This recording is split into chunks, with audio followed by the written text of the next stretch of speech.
UP में मुसलमान सुरक्षित सोना नहीं खरीदेंगे, लोहा खरीदेंगे। खतरनाक की बात कर रहा हूँ, सबसे शुरू में ही आ जाओ। मुसलमान कल भी सुरक्षित था, आज भी सुरक्षित है। वो अपने बलबूते पर रहता है और इंशाल्लाह अपने ऊपर रहेगा और वो किसी के आगे नहीं झुकेगा, अल्लाह के सिवा। यूपी में नहीं, पूरे हिंदुस्तान में मुसलमान सबसे ज्यादा सुरक्षित है। हवा हवाई नहीं है, हवा हवाई नहीं है सर। तो सुरक्षित जो है हमारे हिंदू भाइयों और दूसरे रिलीजन वालों की वजह से है, ना कि सर वो किसी प्रशासन की वजह से। यूपी में क्या, पूरे हिंदुस्तान में मुसलमान सुरक्षित है, बस संविधान के वजह से। मुसलमान सुरक्षित है यूपी में। कोई हमारे पीछे चाकू लेकर थोड़ी पड़ा है। अल्हम्दुलिल्लाह अभी तक तो कोई ऐसी बात नहीं आई जो मतलब हमें कुछ लगे कि हमें खतरा है। अनुज चौधरी का बयान आपने सुना होगा, वो कह रहा है अगर सेवैयाँ खिलानी है तो गुजिया भी खानी होगी। खा लेंगे, उसमें क्या है, खाते नहीं है। इस तरीके से जैसे बकरा ईद पर जैसे खून से दिक्कत हो वो भी अपने घर से बाहर नहीं निकले। अगर खून से जिसे आपत्ति हो वो अपने घर में रहे। उस दिन बकरा ईद हमारी है, हम बकरा ईद मनाते हैं। जहाँ पर 6-8 10 हैं बेचारे मुसलमान रहते हैं, उन्हें ही परेशान करते हैं पकड़ के। वैसे किसी को परेशान नहीं करेंगे। किसी को बिरयानी खिला दी कि एक क्वार्टर पिला दिया, उनने पूरा मामला खराब कर दिया सब चीज़ का, ऐसा समझ लो भाई। योगी आदित्यनाथ कह रहे हैं कि यूपी में मुसलमान सबसे अधिक सुरक्षित है। यार खतरनाक की बात कर रहा हूँ, सबसे शुरू में ही आ जाओ। हम बयान पर प्रतिक्रिया ये चाहते हैं कि उन्होंने कहा यूपी में मुसलमान सबसे अधिक सुरक्षित है। जी तो आप मानते हैं? हाँ बिल्कुल सुरक्षित है मुसलमान, कोई दिक्कत नहीं है। नहीं कोई दिक्कत, कोई परेशानी है नहीं। प्रशासन साथ है, निष्पक्ष प्रशासन जो भी अपना काम कर रहा है बिल्कुल निष्पक्ष कर रहा है। लेकिन सपा के सांसद अवधेश प्रसाद जो हैं वो ये कह रहे हैं ना तो हिंदू सुरक्षित है यूपी में और ना मुसलमान सुरक्षित है, और खासतौर पर तब से जब से योगी सरकार आई है। देखिए असल में अब अफसाद फैलाने वाले या कुछ इस तरीके से अगर इस तरीके से बयानबाजी कर रहे हैं तो दोनों चीज़, कट्टरपंथी किसी भी धर्म की वो अच्छी नहीं है। ठीक है, आपको लगता है राजनीति कहीं इन बिंदुओं को लेकर के या मुसलमानों को केंद्रित करके लगातार बयान? तो हिंदुस्तान में राजनीति तो खैर रही है हिंदू मुस्लिम की लेके, लेकिन मैं फिर वही चीज़ है कि राजनीति एक अलग विषय है, धर्म अपना अलग विषय है। रमज़ान का टाइम है, ईद का त्यौहार है, शांति से निमट जाए तो बस वही चीज़। लेकिन जो अनपढ़ है व्यक्ति या फिर जो मासूम व्यक्ति हैं, ऐसे लोगों को हथियार बनाना या फिर उनको बर्ग लाना वक्फ बोर्ड के नाम पर, हिंदू मुसलमान के नाम पर, कितना तो वो गलत है, वो गलत है। वो चाहे वक्फ बोर्ड हो चाहे कोई भी सरकार हो, अगर किसी एक ही चीज़ को लेके अगर मतलब पॉइंट आउट करती है, मासूमों को लेकर पॉइंट आउट करती है, या फिर किसी जिन्हें नॉलेज नहीं है, मतलब जिनका सामाजिक स्तर इतना अच्छा नहीं है, उनको कैसे भी बहका लो, कैसे भी कर लो। तो बचाव करना चाहिए ऐसे नेताओं से? नहीं बिल्कुल बचाव करना चाहिए, बिल्कुल बचाव करना चाहिए। असदुद्दीन ओवैसी हैदराबाद से नहीं बिल्कुल नहीं। असदुद्दीन ओवैसी जो हैं वो हैदराबाद में अगर अपना काम कर रहे हैं तो हैदराबाद में काम करें। यहाँ उनका कोई इतना, यहाँ उनका राजनीतिक इसके लिए इतना बढ़िया है नहीं भाई। जब आदमी कोई अपने क्षेत्र से जीत रहा है तो अपने आसपास की चीज़ें को कवर करके चले पहले। ठीक है सर, थैंक यू जी। हाँ जी, मुसलमान सुरक्षित है यूपी में? जी सुरक्षित है, उसमें क्या है, कोई हमारे पीछे चाकू लेकर थोड़ी पड़ा है। नहीं, ये हम बात इसलिए पूछ रहे हैं क्योंकि योगी आदित्यनाथ कह रहे हैं कि यूपी में मुसलमान सबसे अधिक सुरक्षित है, और वहीं सपा के सांसद कह रहे हैं यूपी में ना तो हिंदू सुरक्षित है ना मुसलमान सुरक्षित है। तो आप क्या मानते हैं? अल्हम्दुलिल्लाह अभी तक तो कोई ऐसी बात नहीं आई जो मतलब हमें कुछ लगे कि हमें खतरा है। होली भी गया, होली पे भी अच्छे से गया, सबने अच्छे से करा हमारे साथ। हाँ ईद पे भी आ गया, अल्हम्दुलिल्लाह ईद भी बढ़िया निकले। तो लग रहा है केवल राजनीतिक बयानबाजी हो रही है? तो राजनीतिक हो रही है, राजनीतिक कौन करते हैं, नेता ही करते हैं। हम और आप थोड़ी करेंगे, हमारे आप में तो भाईचारा है, हम आप थोड़ी करेंगे राजनीति। वो जिनका काम है वो करे, हमारा जो काम है हम करेंगे। हमारा काम है ड्यूटी जाना, ड्यूटी से आना, खाना पीना, सो जाना बस, और हमारे आप में थोड़ी लड़ाई होती है। मैसेज क्या देंगे ईद पर, क्या मैसेज देंगे? मैसेज यही देंगे भाई, जो भी है मतलब हमारे जितने भी भाई है सबका ईद अच्छे से मन जाए, खुशी से मन जाए, मीठी ईद है, और सारे भाईचारे में मतलब कोई हिंदू मुस्लिम ना करे, और आपस में हिंदू भाई लोग को भी जो भी हमारे दोस्त यार आएंगे हमारे पास भी आएंगे, और वो मीठी ईद सेवई खाएंगे, हाँ मिलेंगे जुलेंगे, गले मिलेंगे और जाएंगे, और क्या। लेकिन अनुज चौधरी का बयान आपने सुना होगा, वो कह रहे हैं अगर सेवैयाँ खिलानी है तो गुजिया भी खानी होगी।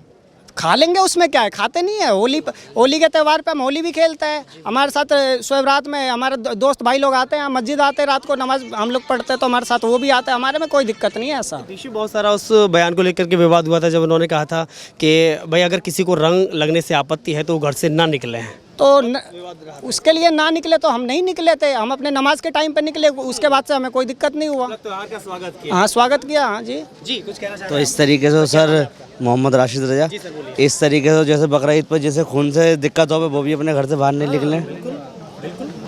अगर खून से जिसे आपत्ति हो वो अपने घर में रहे। उस दिन बकरा ईद हमारी है, हम बकरा ईद मनाते हैं, खुशी से मनाते हैं और मनाएंगे हर साल जिस तरीके से मनाते हैं। और सरकार का काम यही है, एक दूसरे को भड़काना। सरकार का काम भड़काने के सिवा कुछ नहीं है। यहाँ प्रशासन देखिए मौजूद है, मुस्तैद है, आपकी सुरक्षा में लगा हुआ सब लगा हुआ है, सब लगा हुआ है। वो उनका अपना काम है, अपना काम सब कर रहे हैं। मगर 4 में एक आध खराब होता है जो बिगाड़ता है, और बिगाड़ने वाले हैं। अगर 4 बिगाड़ने वाले हैं तो एक ही समझागा, ठीक है ना। इस सरकार में कोई परेशान नहीं है, कुछ नहीं है, कैसे भी नहीं है। मगर आपत्ति क्या है? भेदभाव की। जो ऊपर लेवल के हैं वो भड़का देते हैं, नीचे वाले लड़ते हैं। जिन्हें रोटी भी जिनके रोटी के भी लाले हैं वो लड़ते हैं, और जो वो हैं उनके बच्चे कहीं पर बाहर पढ़ रहे हैं, इंडिया के बाहर पढ़ रहे हैं, और वो मर रहे हैं बीच वाले। तो समझना चाहिए ना जी, बस समझना चाहिए। समझने वाली पब्लिक है, समझती नहीं है। लेकिन अनुज चौधरी का जो बयान, जो आज वो कह रहे सेवइये के साथ में आपको गुजिया भी खानी होगी। भाई मैं खाता हूँ, मेरे दोस्त हैं। मैं संभल जिले से हूँ, चंदोसी। जी, संभल जिले से चंदोसी से हूँ। मेरे कम से कम 27 से 28 दोस्त मेरे हिंदू हैं, जी बिल्कुल, गैर मुस्लिम हैं। और ईद पे साथ में रहते हैं, बकरा ईद में साथ में रहते हैं, बकरा साथ में खाते हैं वो मेरे। मैं दिवाली पे जाता हूँ, होली पे जाता हूँ कलर के बाद में, और कलर फिर भी लगवा के आता हूँ। जुमे का दिन होता है, जिस दिन जुमे के दिन ईद पड़ती है तो नमाज के बाद में जाते हैं। ऐसा कुछ नहीं है कि भड़काते।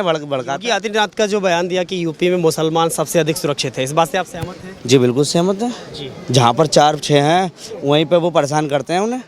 जहाँ पर 6-8-10 हैं बेचारे मुसलमान रहते हैं, उन्हें ही परेशान करते हैं पकड़ के।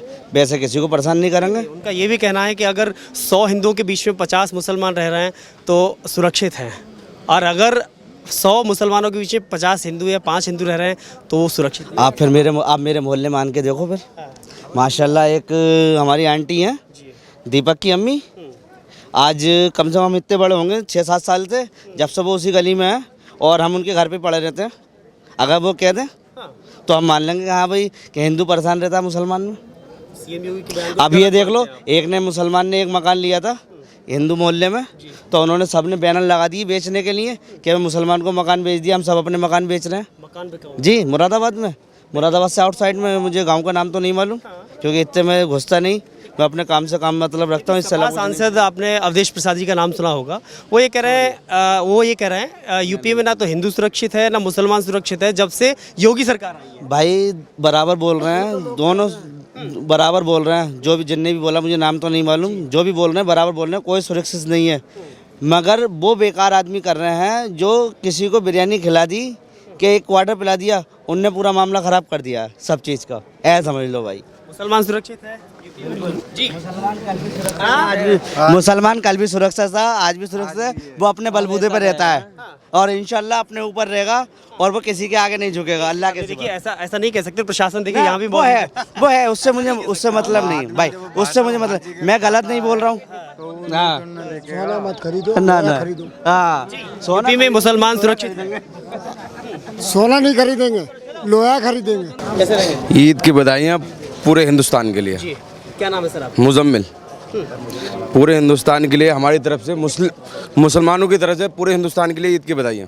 एक बार जोरदार तालियां इनके लिए। शानदार बधाई का अच्छा माहौल, और आज दिख भी रहा है माहौल बड़ा अच्छा है। आखिरी आज जुम्मा है, और लेकिन सीओ का बयान आना, अनुज चौधरी का बयान आना, योगी आदित्यनाथ का बयान आना है जी, वो हर फेस्टिवल पर राजनीति होती है। ईद हो या होली हो, उससे ज़्यादा महत्व नहीं देना चाहिए। तो योगी के बयान से कितना सहमत है बिल्कुल कि सहमत यूपी है। में मुसलमान सबसे अधिक सुरक्षित है? बिल्कुल सुरक्षित है जी, यूपी में नहीं, पूरे हिंदुस्तान में मुसलमान सबसे ज़्यादा सुरक्षित है।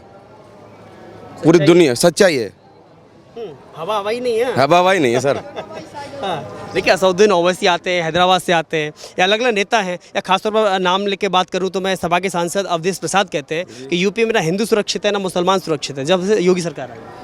ऐसा कुछ नहीं है, मुसलमान सबसे ज़्यादा सुरक्षित हिंदुस्तान में है। यूपी में भी सुरक्षित है, हिंदुस्तान में भी सुरक्षित। मुसलमान सबसे ज़्यादा सुरक्षित हिंदुस्तान में है, पूरी दुनिया में सबसे ज़्यादा सुरक्षित हिंदुस्तान में है मुसलमान। योगी एक बात और कहते हैं, जहां अगर 100 हिंदू रहते हैं और उनके बीच में 5 मुसलमान रहते हैं वो सुरक्षित हैं, लेकिन जहां अगर 100 मुसलमान हैं वहां 5 हिंदू रहते हैं तो सुरक्षित नहीं है। वो आप गलत बोल रहे हैं जी, ये बात गलत है, बिल्कुल गलत है। क्योंकि वो कहते हैं पलायन के बोर्ड अगर लगते हैं तो वो हिंदुओं के मकान पर लगते हैं, परेशान होकर के लगते हैं। मुसलमानों को ऐसे आप ही कैसे कह सकते हो परेशान होकर प्लान के बोर्ड लगते हैं? ये तो हिंदू भाई जिसने लिखा है वो कैसे लिखा है? वो सब राजनीति है सर। ये हो सकता है। सब राजनीति है। हाँ, लेकिन इस बयान से आप सहमत नहीं है जो योगी जी ने कहा कि 100 के बीच में अगर 5 बिल्कुल सहमत नहीं है, इस बात से सहमत नहीं है। कोई एग्जांपल आप देंगे कैसा एग्जाम्पल? कहीं ऐसा कोई 100 के बीच में हालांकि जैसे भाई ने बताया, नहीं इनसे पहले जो भाई थे उन्होंने बताया कि हमारे बीच में भी हिंदू लोग रहते हैं तो सुरक्षित है, कोई ऐसी परेशानी नहीं है। सर मैं भी सेक्टर ऐसा कोई एग्जांपल? हाँ sir I belong to Amroha sir, वहाँ पर कम्युनिटी जो है मुस्लिम की ज़्यादा है और हिंदूज़ की कम है। लेकिन मेरा नाम सर मोहम्मद सादान है, दाऊद सादान अंसारी नाम है मेरा। मैं यूपी से बिलोंग करता हूँ, अमरोहा से। वहाँ पर मुस्लिम्स की कमेटी जो है कम्युनिटी ज़्यादा है और हिंदूज़ की कम्युनिटी कम है। लेकिन साथ में देखिए जुम्मा भी पड़ा और साथ में जो है होली भी थी। हमारे वहाँ पर एवरी फेस्टिवल जो है बहुत पीसफुली जो है वो सेलिब्रेट किया जाता है। बात रही आपके क्वेश्चन की कि योगी जी के सहमत कि यूपी में मुसलमान सबसे ज़्यादा सुरक्षित है, तो सुरक्षित जो है हमारे हिंदू भाइयों और दूसरे रिलीजन वालों की वजह से है, ना कि सर वो किसी प्रशासन की वजह से। क्योंकि सर प्रशासन जो है सर ऑर्डर फॉलो करता है, ठीक है। जो हमारा आपसी भाईचारा है उसकी वजह से हम सुरक्षित हैं। क्योंकि सर मैं एक ऑफिस में काम करता हूँ, मैं एक मुस्लिम हूँ, मेरे जितने भी सर मेरा एक कलीग है प्रदीप यादव सर इतना सपोर्ट करता है, दीपक शर्मा इतना सपोर्ट करता है। तो सर इससे ये पता चलता है हम किसी प्रशासन की वजह से नहीं, हम आपस की कम्युनिटी की वजह से सुरक्षित हैं। ये लोग हैं हमें जो सपोर्ट कर रहे हैं, ये हमारी बैकबोन है। समझ पा रहे हैं सर? क्योंकि हालांकि ये बात उन्होंने अपने पॉडकास्ट में अभी हाल ही में कही कि अगर इस देश में जब तक हिंदू सुरक्षित है तभी तक मुसलमान सुरक्षित है। सर तो जाहिर सी बात है सर, एक दूसरे पर डिपेंडेंस है। आप ऐसा बताइए, आप बचपन में जो आप इतने बड़े हो गए सर, खुद तो नहीं हुए ना, किसी के ऊपर डिपेंड थे। तो सर हर एक चीज़ एक दूसरे के ऊपर इंडिपेंडेंट है। तो सर अगर कहीं ना कहीं दूसरे धर्म का मुस्लिम को सपोर्ट है तो सर मुस्लिम का कहीं ना कहीं 2% मान लीजिए सपोर्ट है। आपस में एक दूसरे की वजह से ये जो क्रॉस क्वेश्चनिंग हो रही है लेकर इस चीज़ को लेकर कि इसकी वजह से ये हो रहा है उसकी वजह से हो रहा है, ऐसा नहीं है सर। सिर्फ ये एक आप ठोस सबूत तो आपके पास भी नहीं है सर। एक पॉडकास्ट के बेस पर आप जो है क्वेश्चन कर रहे हैं, ठोस तो आपने भी इंक्वायरी नहीं की है इंटरनल जाकर के, ऐसा ही हुआ है। होता क्या है आप हाँ सर जाकर देखिए। मैं अमरोहा का एग्जांपल दे रहा हूँ, मैं अमरोहा से बिलोंग करता हूँ, मैं रिप्रेजेंट करना चाहता हूँ। आप ईद का सेलिब्रेशन पूछ रहे थे, हर उस इंसान को ईद मनानी चाहिए जिसने अच्छाई के खिलाफ लड़ाई लड़ी है। पूरे रमज़ान बुराई के खिलाफ सॉरी सर, अच्छाई की सपोर्ट में रहा है, बुराई के खिलाफ उसने लड़ाई लड़ी है। वो हर इंसान को ईद जो है वो सेलिब्रेशन करनी चाहिए। एक फास्टिंग ये आपको सिखाती है कि किस तरीके से, हिंदू में भी फास्टिंग है, ईसाई में भी। लेकिन आपको ऐसा नहीं लगता कि वास्तव में त्यौहार जिसके लिए बनाए गए हैं या जिस लिए हम मनाते हैं कहीं उससे उस उद्देश्य से पीछे या दूर हटते जा रहे हैं? जैसे कि मान लीजिए अगर ईद का त्यौहार है, आपसी भाईचारे का है, और मुझे लग रहा है मूल उस बात के लिए है कि मान लीजिए कोई गरीब मुसलमान है जिसकी क्षमता नहीं है ईद मनाने की, हम उसके साथ जाकर मनाएं या उसके साथ मिठाइयाँ या सेवैयाँ खिलाएं, कहीं उससे दूर जाकर के हम धर्मों में ज़्यादा डिवाइडेशन। बिल्कुल सर, मैं इसके लिए एक मैसेज देना चाहूँगा। आप जानते होंगे हमारे ज़कात जो है वो दी जाती है जिसको लोग जो है देना नहीं चाहते, जबकि उसके हिसाब से ये है कि जब आप अगर इस साल अगर आप 2000 रुपये निकालेंगे, मेन सर उसका निकालना नहीं है, मेन सर उसका पहुंचाना है। मैं मैसेज सबको देना चाहता हूँ कि जो आप ज़कात निकाल रहे हैं उसका आपका हकदार पहला मदरसा नहीं है। मैं क्लियर मैसेज देना चाहता हूँ ये उसका पहला हकदार जो है आपका वो गरीब रिश्तेदार है जो आपके नियर बाई है या आपका जो पड़ोसी है। उसको ताली बनती है मुझे लग रहा है एक बार। हाँ। उसको निकालना आपके लिए इतना बड़ा कोई भी निकाल सकता है सर, उसके पास टाइम नहीं है। जो असल चेंजेस मांगता है वो जान और माल दोनों मांगता है। तो आपको माल तो निकाल रहे हैं लेकिन आप उसको पहुंचाने की जो मेहनत है वो नहीं कर पा रहे, तो आपकी कबूल नहीं होगी। जो आप कह रहे हैं कि बांटना चाहिए, तो अगर ज़कात निकालेंगे 2.5% ज़कात है, 1 लाख पर अगर कोई बंदा 2.5% आज निकाल रहा है सेविंग पर, अपनी सेविंग पर, ठीक है, दूसरे साल को 5000 निकल रहे हैं, मतलब क्या हुआ, बढ़ रहा है इनडायरेक्टली। अब वो सोच रहे हैं मेरा बढ़ता जा रहा है, फिर और टेंशन ले रहा हूँ मैं कि यार उसको निकालने पहुँचा कर आऊँ, इतने कहाँ पहुँचाऊँ भाई, ले जा, इतना भी करते हैं लोग। निकल ऐसे भी तो देखने को मिल रहा है कि आप ज़कात निकाल पा रहे हैं नहीं, लेकिन हराम की ब्याज ले रहे हैं। हाँ, तो सर वो निकाली नहीं। मैं आपको बताऊँ सर, अच्छाई जो होती है अच्छाई की सिस्टर होती है। जो हराम खा रहा है वो कभी ज़कात ही नहीं निकालेगा, क्योंकि उसका रीज़न ये है वो हराम ही खाने का उसका अंदर इतना इफेक्ट हो चुका है कि उसकी ज़कात निकल ही नहीं पाएगी, उसका मूड ही नहीं करेगा। आप अच्छाई की बात कब करेंगे? जब आपके अंदर इंस्टॉल होगी। अगर इंस्टॉल नहीं है तो बात कर रहे हैं तो कब तक कर लेंगे? जो आपने मदरसा पे जो क्वेश्चन मार्क लगाया उसकी वजह क्या मानते हैं? उसकी वजह यह है सर, मेरे मज़हब के अंदर ये लिखा हुआ है कि आपका पहला हक जो है आपका जो है रिश्तेदार है, आपका पड़ोसी है। लोगों के पास पैसा है, वो देते हैं, सीधा जाके मदरसे को डोनेट कर देते हैं, क्योंकि उनको ढूंढना नहीं पड़ रहा। उस पर्सन को ढूंढने के लिए जो मेहनत है, उससे बचने के लिए मैं मैसेज देना चाहता हूँ कि आप डोनेट तो कर रहे हैं, लेकिन पहले उसको ढूंढें जो उसका ज़रूरतमंद है। आप सभी से मैं एक आखिरी सवाल करना चाहूँगा, और हाँ या ना में सिंगल मैं पूछ सकता हूँ कि यूपी में मुसलमान सबसे अधिक सुरक्षित है या नहीं? हाँ या ना? Yes sir, I am yes sir. UP में क्या पूरे हिंदुस्तान में मुसलमान सुरक्षित है, बस संविधान के वजह से। जी हाँ या ना? सुरक्षित है या नहीं? सुरक्षित है भैया। जी सुरक्षित है। जी सुरक्षित है। सुरक्षित है। जी जी सुरक्षित? हाँ सुरक्षित है या नहीं? बिल्कुल सुरक्षित। हाँ, जी बोलिए। हाँ हाँ या जी ना? सुरक्षित है? हाँ मुसलमान सुरक्षित? हाँ चलिए, बहुत बहुत शुक्रिया।